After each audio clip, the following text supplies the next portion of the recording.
그때 저는 친구랑 같이 중국 중고시장에 가면 이제 매트릭스 하나에 한 5,000원 정도? 4,000원인가? 그랬었어요. 그래서 매트릭스 2개를 딱 사서 저희 사무실에서 2개 펼쳐놓고 거기서 자면서 로스팅을 했었죠. 새벽에 일어나서 씻을 데가 없으니까 헬스장 가서 운동하고 씻고 다시 와서 로스팅하고.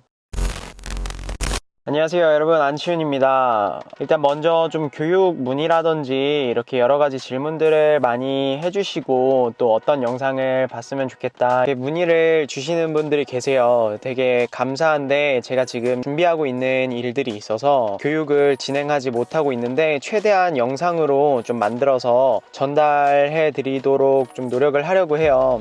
저는 2번 커피에 관련돼서 창업을 했었고요. 이전까지는 규모가 있는 커피 회사에 다니다가 지금은 다시 제 개인적인 커피 사업을 준비를 하고 있어요. 제 첫 번째 커피 사업은 제가 24살에 준비해서 25살에 시작을 했는데, 제가 대학교를 중국에서 나왔어요. 하루는 벤처 창업 수업을 듣고 내가 중국이라는 나라에서 내가 한국인으로서 물론 여러 가지 진입 장벽들이 많이 있겠지만 한번 시도를 해봐야겠다, 이런 좀 강한 마음이 들어서 그때 당시에 저랑 친했던 친구 2명이랑 그때 한창 한국에서 이제 뭐 카페베네라든지 카페들이 우후죽순으로 많이 생길 때였어요. 중국인들이 커피를 마시기 시작하면 이 커피 시장이 굉장히 커질 거다, 기대감과 생각을 가지고 그때부터 이제 같이 준비를 하기 시작했어요. 그때가 2012년도 겨울이었는데 한국에서 창업하기도 어려운데 한국 사람이 중국에서 사업을 한다는 게 그렇게 쉽지만은 않았었던 것 같아요. 겨울방학 시간을 활용해서 한국에 들어가서 커피 학원에서 한 2-3달 정도 커피를 배우고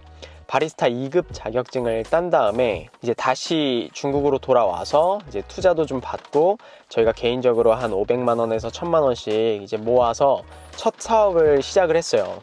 사실 2-3달 배우고 시작한 거면은 사실 뭘 알겠어요. 참 지금 생각하면은 무슨 생각하고 시작한지 참 모르겠는데 무턱대고 이제 사무실부터 임대를 하고 1kg짜리 전기식 태완 로스팅 머신을 샀었어요. 그때 한국에서 이제 배운 학원에서 사용하고 있던 머신도 태완이었는데 마침 태완이 중국에 법인을 설립한 시점이었고 그리고 이제 생두 같은 경우에도 GSC가 중국 법인을 설립했었던 때였거든요. 잠깐이라도 사용하고 익숙했던 업체들이 그때 이제 중국 법인을 마침 낸 시기였어서 GSC에서는 이제 생두를 구입을 하고 태완 1kg 전기식 로스팅 머신을 샀었죠. 그때 한 1000만 원 정도 들었던 것 같아요. 로스팅 머신은 1.2kg였던 걸로 기억을 해요. 한국은 1.5kg일 거예요. 지금이라면은 절대 안 했을 것 같은데 그때는 참 무슨 생각으로 시작했는지 모르겠어요. 저희는 그때 에스프레소 머신 살 돈도 없었거든요. 그래서 페마 298 머신을 중고로 샀었을 때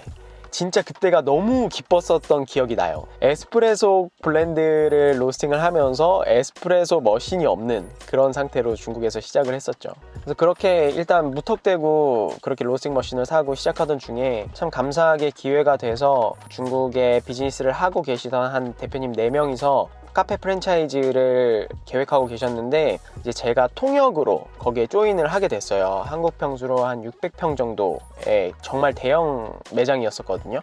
한국 쪽에서 바리스타들이 오시고 저는 이제 중국 현지에서 이제 투입이 됐죠. 저는 이제 사실 한국에서 오신 분들보다 그때 커피를 한 지가 얼마 안 됐기 때문에 진짜 막 그냥 눈대중으로 하고 막 빨리빨리 배워서 가르치고 이제 그랬었거든요. 한국에서 실력 있는 바리스타 분들이 오셔서 이야기를 하는 것들을 먼저 제가 다 열심히 흡수하고 중국어로 바꿔서 바리스타들이 한 40명 정도 있었거든요. 당시에 그때 메뉴 개발하느라고 바에서 밤새면서 메뉴를 만들고 정말 중국에 있던 온갖 재료를 다 구매를 해서 정말 다양한 메뉴들을 다 만들어 봤어요. 그렇게 하니까 중국 쪽의 그 대표님들이 좀 잘 봐주셨어요. 잘 봐주셔서 커피를 저희 거를 쓰고 싶다 이렇게 말씀을 해주셔서 이렇게 계약을 하게 됐죠. 당시에 저희는 1kg짜리 태완 로스터인데 그 카페 하나에서만 사용하던 커피 양이 상당했거든요. 양이 너무 많아서, 그리고 가격도 사실 되게 쌌었거든요. 처음에는 고민도 많이 했어요. 이거를 납품하는 게 맞나 안 하는 게 맞나 이런 고민을 찰나에 하다가 이거 내가 이런 생각할 때가 아니다, 우리가 처음 시작한 업체고 납품량을 늘려야 하기 때문에 무조건 해보자, 이런 생각으로 일단 계약을 했죠.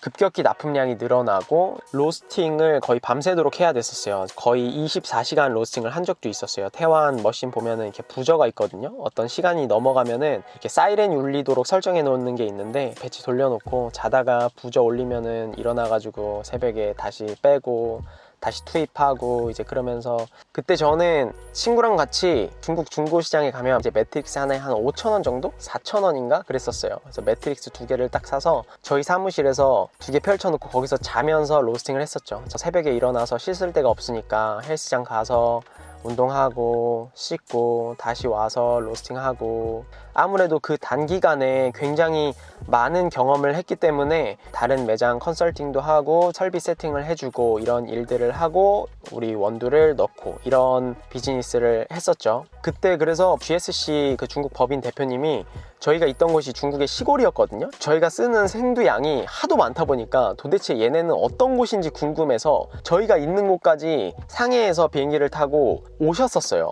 생두를 되게 자주 시키니까. 그렇게 해서 이제 납품처를 조금씩 늘려 나아가다가 기존에 거래하던 그 대형 프랜차이즈에서 벌금을 맞았어요. 왜냐면은 저희가 제조 허가가 없었거든요. 그래서 저희가 제조 허가를 받으려고 많이 알아봤는데, 그때 중국에서 커피 로스팅 사업에 대한 규정도 많이 없었었고, 그런 법인 절차, 뭐 세무법 이런 것도 하나도 모르고 시작했기 때문에 참 지금 생각하면 부끄러운데, 이제 뒤늦게 그런 제조 허가랑 법인 설립을 알아보다 보니까 기본 자본금이 많이 필요하더라고요. 자금이 없으니까 법인 설립을 하지 못하고 제조업 허가도 받지 못하고 저희로서는 매출 비중이 큰 거래처가 순식간에 없어지게 됐죠. 때마침 저희가 다니던 대학교에서 카페를 학교 안에다가 만들었어요. 한 1,000만 원 정도 들여서 이제 바만 간단히 해서, 그때 이제 사용했던 머신이 시모넬리 듀아피아 카사디오 온디맨드 그라인더, 그거 사가지고 매장을 운영을 했죠. 근데 되게 시행착오가 많았죠. 처음에 원가율을 잘못 계산해서 돈은 벌리는데 마진은 굉장히 적었던 적도 있고, 자금이 넉넉한 게 아니어서 기물들을 완벽하게 구비하고 시작한 게 아니었기 때문에 처음에 한 3달간은 계속 벌리는 돈을 부족한 기물을 사는데 돈을 다 썼었고요. 장사가 되게 잘 됐어요. 정말 감사하게도.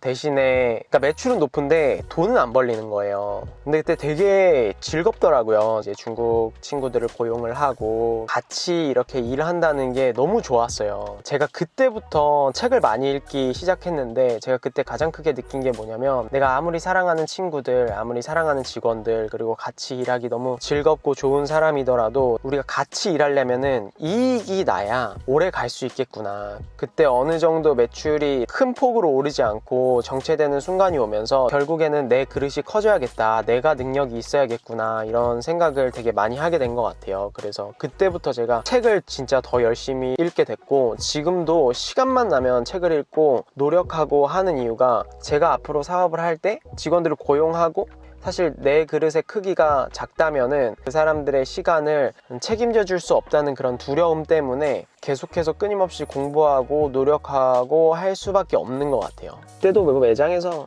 거의 살았죠. 출근하면은 청소부터 하고 거의 하루 종일 매장에 있다가 저녁에 퇴근하고 다시 이제 또 아침에 또 다시 매장 나가고, 그런 생활들을 반복했었죠. 그리고 나서 군대를 갔어야 됐어서 이제 군대를 갔죠. 점점 어려워졌어요. 매장이랑 회사 운영이 점점 어려워지고, 뭐 제가 군대를 안 가고 있었다 하더라도 어려워졌을 수도 있겠다, 이런 생각은 들어요. 허가도 하나도 모르는 상태에서 불안정적이게 시작을 했고, 준비가 너무 안 된 상태에서 시작을 했기 때문에 많이 지치고 이런 부분들이 있었어서, 제가 군대에 있을 때 친구들이 이제 이거를 접고 이제 한국으로 들어와야겠다라는 결정을 했었죠. 그래서 제가 이제 군대에서 그 소식을 듣고 고민을 하다가 돌아가서 하고 싶다, 이런 생각이 있어서, 제 군대에 있을 때여서 이제 다 훈련이 끝나고 저녁에 맨날 이제 전화 통화를 했죠. 친구들이 어떻게 나한테 넘기고 올지 그런 일들을 조율을 하고 관리해 주실 만한 분한테 부탁을 해서, 그래서 계속 전화해 가면서 상황을 듣고 체크를 했어요. 그리고 빨리 전역을 하면은 돌아가서 다시 한번 해봐야겠다. 근데 제가 그때 느낀 게 뭐냐면은, 이 시스템을 만들어 놓고 수익을 만들어내는 구조를 이렇게 갖추는 게 되게 중요하구나 라는 거를 그때 좀 깨달았어요. 그게 되게 어려운 부분이기도 하는데, 그거를 못하는 가장 큰 이유가 뭐냐면, 사장님들이 이제 본인이 빠지면 매출이 줄면 어떡하지, 본인이 빠지면 어떤 단골 손님들이 안 오면 어떡하지, 이런 걱정과 고민들을 많이 하시는 분들이 있어요. 물론 저도 그런 고민들을 되게 많이 했었고, 근데 막상 시스템을 만들어 놓고 맡기니까 또 그렇지도 않더라고요. 매출이 줄어드는 부분도 있지만 내가 그만큼 시간적인 여유를 많이 확보할 수 있기 때문에 다른 사업들에 눈을 돌리고 또 에너지 충전을 할 수 있고 이런 시간들을 가질 수 있었거든요. 내가 혼자 매장에서 하루 종일 일하는 것보다 이 시스템을 만들어서 굴리는 게 되게 중요하구나 라는 거를 그때 깨달았고, 그래서 감사하게도 관리를 잘 해주셔서 전역을 하자마자 이제 다시 중국으로 돌아가게 됐죠. 아무튼 참 해드리고 싶은 얘기가 많은데 정리가 안 되네. 그렇습니다. 그러면 저는 오늘 여기까지고요. 저는 또 다음번에 다른 유익한 커피 컨텐츠를 가지고 여러분들을 찾아뵙도록 하겠습니다. 감사합니다.